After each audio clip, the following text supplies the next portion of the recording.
Future city పేరిట అక్కడ real estate దందా, ఇక్కడ HILTP పేరిట ఇక్కడ రియల్ ఎస్టేట్ దందా. ఈయనకు తెలిసింది రియల్ ఎస్టేట్ బ్రోకరిజం తప్ప ఇంకొకటి ఏది తెలియదు. పరిశ్రమలు తెచ్చేది తెలియదు, ఉపాధి కల్పించేది తెలియదు, భూములు అమ్మడం తెలుసు.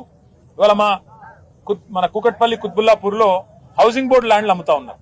హౌసింగ్ బోర్డు ల్యాండ్లు ఎందుకు? పేదవాళ్ళకి ఇచ్చేదానికి పెట్టినారు, పేదవాళ్ళకి ఇల్లు కట్టించేదానికి. వాటిని అమ్ముతున్నాడు. రోజు చూస్తే ఇవాళ పేపర్లు చూడండి, కోకాపేటలో ఎకరం 130 కోట్లకు పోయిందని చెప్పి ప్రభుత్వం గొప్పగా రాయించుకుంది.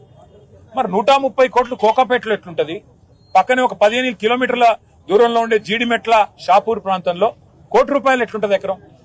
ఇది ఎక్కడ న్యాయం? కొన్ని ఇప్పుడు మా దేవదానం గారు ఉన్నారు, ఆయనకు మరి మీరు ఇక్కడ కూడా గజం 4,000 రూపాయలకి ఇస్తే ఆయన కూడా కొనుక్కుంటాడు.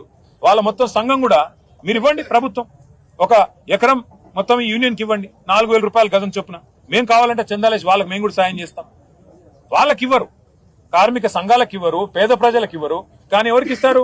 పెద్ద పెద్ద పరిశ్రమలు అని చెప్పి ఎవరైతే నడుపుతున్నామని చెప్పి చెప్తున్నారో వాళ్ళకిచ్చి వాళ్ళు అపార్ట్మెంట్లు కట్టుకోవడానికి, మాల్స్ కట్టుకోవడానికి ఇవాళ చేస్తున్న వ్యవహారం ఏదైతుందో దీని వెనకాల దాగి ఉన్నది 5 లక్షల కోట్ల కుంభకోణం. ఈయన అనుముల రేవంత్ రెడ్డి కాదు, ఈయన అవినీతి అనకొండ.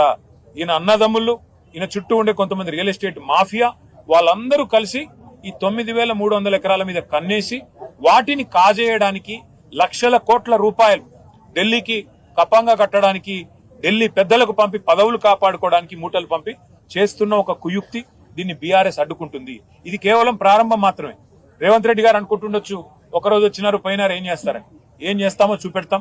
హైదరాబాద్ నగరంలో ప్రతి గల్లీలో ప్రజలను కూడగడతాం, ప్రతి నియోజకవర్గంలో కూడగడతాం. కూడగట్టి చైతన్యవంతులు చేసే విధంగా సదస్సులు ఏర్పాటు చేస్తాం, హాల్ మీటింగ్లు ఏర్పాటు చేస్తాం.